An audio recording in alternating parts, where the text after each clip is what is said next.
This man has been in prison for 13 years, as long as he stays out of trouble. He'll be released next week, but the moment his new cellmate walked in, he felt a chill run down his spine. 13 years behind bars had taught him how to read people. That look in his eyes, the way he walked, he was definitely not someone to mess with. Sure enough, on his very first day he slashed another inmate's face, and if he wants to get out, he has to navigate this minefield and make it through the final stretch without a single misstep. His name is Mike. He's been in prison for 13 years. He gets by cutting inmates' hair and occasionally doing odd jobs in the cafeteria. He never causes trouble. He never gets into fights. The trick to surviving in prison is to make sure no one remembers you. Keep your head down and endure it. But one day he was summoned to the psychiatric office, and everything suddenly began to change. The doctor told him to alleviate pressure on the prison system. They were conducting a nationwide review of sentences like his to release a group of eligible inmates. If he could complete this assessment form, he would qualify to apply for early parole. Mike hesitated. The doctor seemed to sense his doubt and assured him it was simple. All he had to do was fill out the form and stay out of trouble. Mike agreed, but deep down he knew it would be difficult. Trouble was never in short supply in prison. Power dynamics, drug deals, violent conflicts. Every aspect was like a landmine. The slightest misstep could set it off. Mike took the assessment form back to his cell,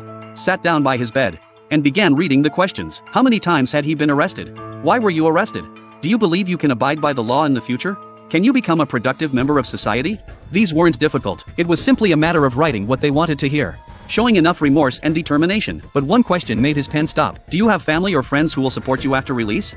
He stared at that line, not knowing what to write. 13 years was enough for a person to be completely forgotten. His ex-girlfriend, Lisa, his 14-year-old son, Billy. He needed to prove that someone was waiting for him on the outside, but he didn't know if he was even worthy of being waited for. He fell deep in thought. Just then singing suddenly drifted in from outside. A guard walked up to Mike's cell to inform him that a new cellmate had arrived. As the new inmate walked in, Mike instinctively felt a chill. 13 years behind bars had taught him how to read people. That look in his eyes, that way he walked. He wasn't here to serve his sentence, he was here to rule. As soon as the new inmate entered, he demanded the guard bring his belongings in. The guard said they hadn't arrived yet. The man immediately began cursing. The guard cut him off and called out, "Jack, first off," he said, "you can't run roughshod over people here." After the guard left, Jack headed straight for the toilet, completely